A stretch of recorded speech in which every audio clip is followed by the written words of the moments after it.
อยู่ยังก็ฉันได้กินเยอะนะเอาข้าวเขาดิยังจงค่ะก็ไม่รู้ยืนหลังก็ได้มันนะคะใครมากหนักก็เล่นนะคะชุดความใจหนาก็มาเหลือค่ะ2 ก้อนนะคะอ๋อเดี๋ยวว่าก็ยังก็กินเมาก็ได้นะจุดจอนะอยู่เขาก็เจี๊ยบอยู่ทั้งเราก็อยู่เขาก็แบบสั่งนะกระดักทั้งเราทั้งนั้น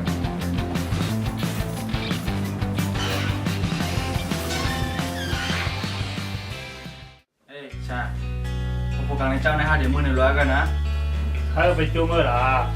ถ้าในช้านั่นเขายำเยอะมึงเห็นป่วยบางแขกกปูนบางห้าแม่นยังวะยินจมเนี่ยนะแต่ก็ถ้าเดี๋ยวมืออยู่เตียกันนะเขาไม่จะไปลืมกันนะแต่ก็กันลงลืมดอกช้าก็อยู่หาแล้วนั่นนะห้ามหาได้อยู่ไกลนะห้ามไปหาผู้หญิงนะย้อนเฮอแต่ก็เขาอะไรเมื่อควบคู่กันตั้งอันก่อนแต่ก็ห้ามไปละยิงจบเนี่ยแต่ก็ขีดไว้พันปัญหาเลยนะยิงจบดีๆนะยิงจบเหมือนกันแต่ก็บ่เดี๋ยวถึงไฟย่างเดียวมันไปบ่เรียนโทรมาถ้าไก่กันจอยเขาวันไหนวะ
เฮวเงินสูมันใจอยู่ว่ามันเตะมาดังไหนเคยยุ่งเกาล้ามันตึงสิมาตั้งไหนอยู่เคยพอมันเตะอันมาตั้งไหนเขาก็ไปตัวมันเสียนะไปก็ไปเลย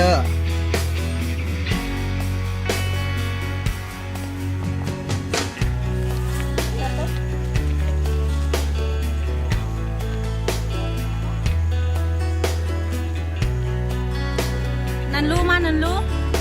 แจ็คตี้ทำดีเหรอครับวันนั้นจังฮีล่ะถูกแบกก็มันจังไหน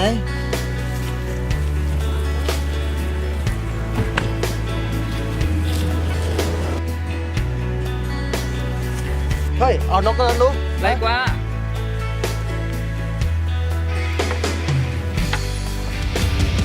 มาไหน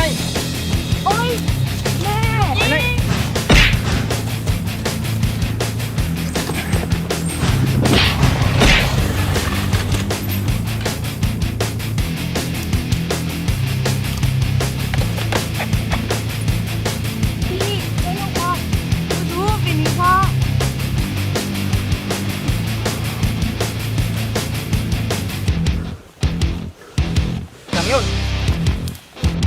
ไอ้นี่เกาอย่างบอกกันแน่เกาให้เกาลูกพี่อ่ะ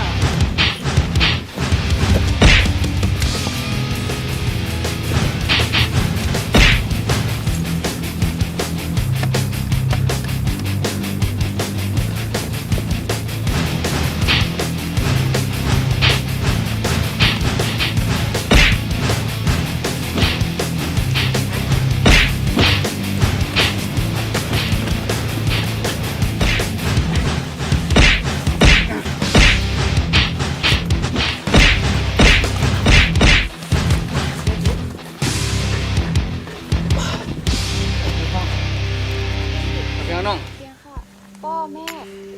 จะไปเมาเกาเจ้าก่อนกับแทงมือหนามาก่อนปล่อยคือไปเว้ย พ่อแม่ลูกยิ่งเป็นนิ้วพองเพียงค่ะแม่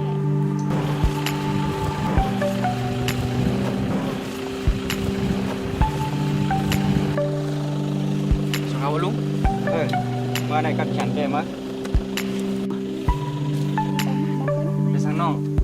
พอลุงขายจำหนังความรักแล้วเว้ย เขาเป็นลูกผู้ชาย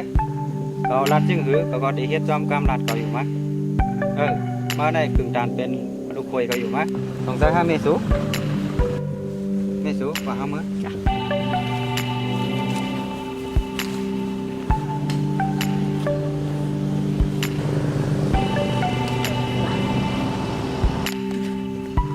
น้องจึงต้องหาผมเป็นเงิน52ก้อนแน่สุดยินได้อะเนาะ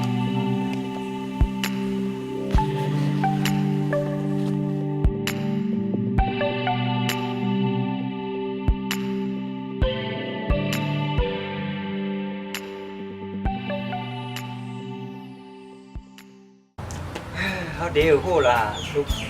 ลูก เอากันไรนะเนี่ยเสียงมันดังดีนะกล้องวัตถุสั่นกล้องเฮ้ย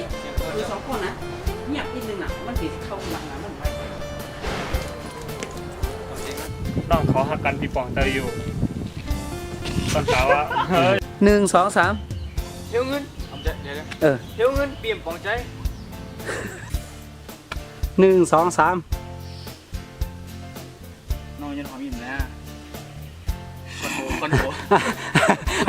เอาเนี่ยลูกยิงไหนกัน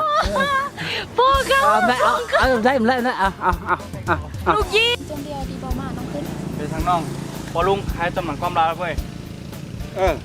เขาเป็นลูกชายโอ้